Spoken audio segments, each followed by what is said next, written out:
Ulitin ko ba't ba nyo kami minamadaling gumalaw ng ilang oras? Process lang. Sila mahigit 2 buwan, inupuan, pinag-isipan at pinag-aralan yan. Siguro naman entitled kami ng ilang araw man lang. Trabaho namin gampanan yung aming tungkulin. Sa abot na aming mga kaya, base sa itinatalaga ng batas at hindi base sa gusto ng magkabilang panig na klaro ay partisano, pabor man o kontra sa impeachment, pabor man o kontra kay Vice President Sara Duterte. Wala kaming pakialam sa mga yan.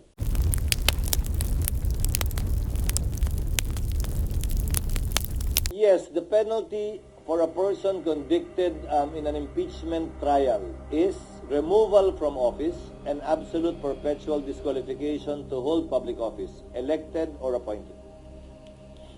Okay, Mean. And then RG. Good morning, sir.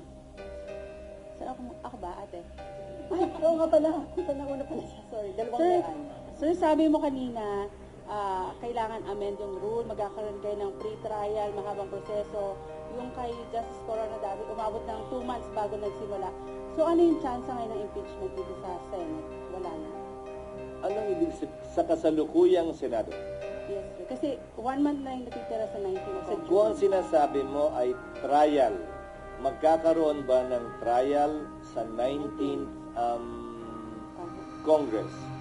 Depende sa rules na i-approve namin.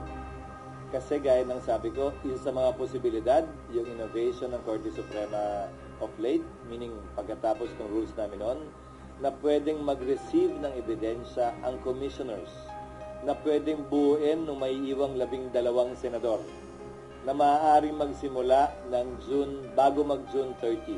So 19th Congress pa rin yun. Kung yan ang magiging pasya ng Senado ng 19th Congress kaugnay ng rules. So may posibilidad. Trial pa rin yun Bagaman presentasyon ng ebidensya sa commissioner ang technical na salita, trial pa rin yun. Lalampas ng 20th Congress o aabot ng 20th? Aabot ng 20th Congress o. Halos tiyak na yon. Aabot ng 20th Congress at ang magpapasya na rito ay ang 20th Congress at hindi ang 19th Congress. Sir, Malalaman pa lamang natin yan matapos ang halalan.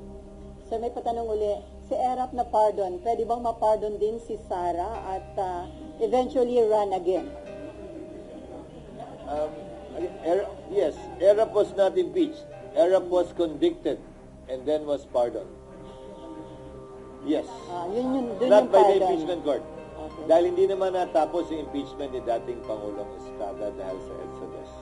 Okay, Mean. Sir, to be clear lang, Hindi ba ba clear? hindi pa clear. Sir, kasi yung natanong na kayo na pero para lang mas malino. Yung kay Senator Coco, yung sinasabi niya yung special circumstance na pwede pa rin magkasundo kayo 100%, mag-convene kayo ng impeachment court during the day. Hindi na yun mangyayari.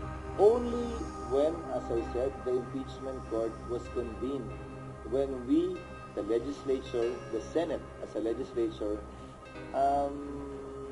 took note or took cognizance of the case, were all sworn into office and convened the impeachment court.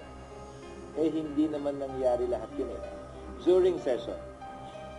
Hindi kami pwede paano namin i-refer yung impeachment sa Rules Committee para i-report out ng plenary para may basihan na magsumpa kami bilang impeachment court at i-convene yung impeachment court. Paano namin gagawin lahat yun ng walang session? Parang dapat sana kahit paano na-report out man lang kagabi sa session. Tapos after nun, kahit hindi kayo nakabuo ng impeachment court, pwede during the break bumuo? Hindi pa rin. Kailangan kasi yung pagsumpa namin at pag-convene ng impeachment court is in session. Ulitin ko ba't ba nyo kami minamadaling gumalaw ng ilang oras? Process lang. Sila mahigit 2 buwan, inupuan, pinag-isipan at pinag-aralan yan. Siguro naman entitled kami ng ilang araw man lang. Okay, RG, and then si Mav, and then Cecil. Sir, of course, there are those na may mga nagre-react na doon sa sinabi nyo kanina that it cannot be done during the break and then sa June 2 na ang earliest action. What is your message to them? Magbibingi-bingi ang School of Acting ako dun sa mga pabor sa impeachment complaint at laban kay Vice President Duterte. Magbibingi-bingihan din ako dun sa tutol sa impeachment at ayaw kay Vice President Sara Duterte. Hindi namin trabahong pakinggan sila. Trabaho namin gampanan yung aming tungkulin. Sa abot na aming makakaya, base sa itinatalaga ng batas at hindi base sa gusto ng magkabilang panig na klaro ay partisano, pabor man o kontra sa impeachment, pabor man o kontra kay Vice President Sara Duterte. Wala kaming pakialam sa mga yan. So just to be clear, until the Senate renders a decision on the merits of the case, she remains Vice President. Definitely yes. That is what the law states. Pero sir, right now, Unless, just for the sake of argument, because this was in part of our history, March 23, and I hope I will not be misquoted for this, March 23, final ang impeachment complaint laban kay Mercy Gutierrez. March 26, kinundi ng Senate ang impeachment court, tapos nag-adjourn agad. In-announce na May 19 o May 9 ang impeachment case i-hear. April 29, nag-resign si Ombudsman Gutierrez. So that is the only instance na hindi matutuloy yung impeachment. Dahil ang parusa lamang sa impeachment ay pagkakatanggal sa pwesto and perpetual disqualification. May posibilidad sana na tinuloy ng Senado yon. Dahil yung resignation ay pagkakatanggal lamang sa pwesto. Pwede pa sana nilang ituloy yun para dun sa absolute perpetual disqualification. Pero minabuti ng Senado noong panahon yun na wag nang ituloy at i-dismiss na yung kaso. pero sir, right now, walang nang pressure o kumakausap sa iyo from both sides para yung isa, bilisan, aksyonan, o yung iba naman para upuan itong Well, impeachment. maraming bumabanat sa media magkabilang panig na gustong madalin o gustong Wag-aksyonan. i-dismiss ito. Pero walang epekto naman. At tulad ng sabi ko, hindi ko papakinggan yung mga boses na yan. Ang papakinggan at susundin lamang namin ay yung tinatalaga ng batas, ng aming rules, at kung ano ang tingin naming tama, parehas, patas, at magbibigay ng mas mataas na kredibilidad sa proseso ng impeachment. Ano man ang kalabasan o maging resulta nito. Among your colleagues, sir, wala din ganong pressure, magkakaibang sentiments. Hindi kami nagkausap. Siguro itong mga susunod na araw pa lang kami magkakausap-usap pag nakita-kita sa kampanya.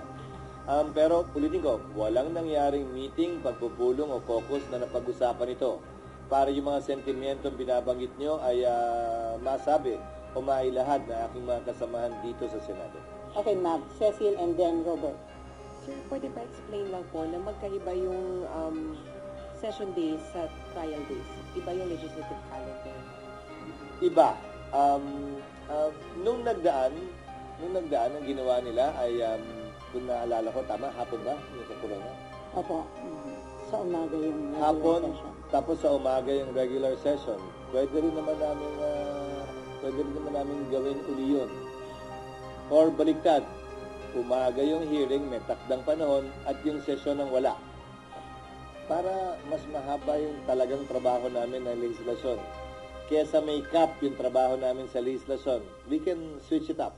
Pwede naman namin pagbaliktad rin yun.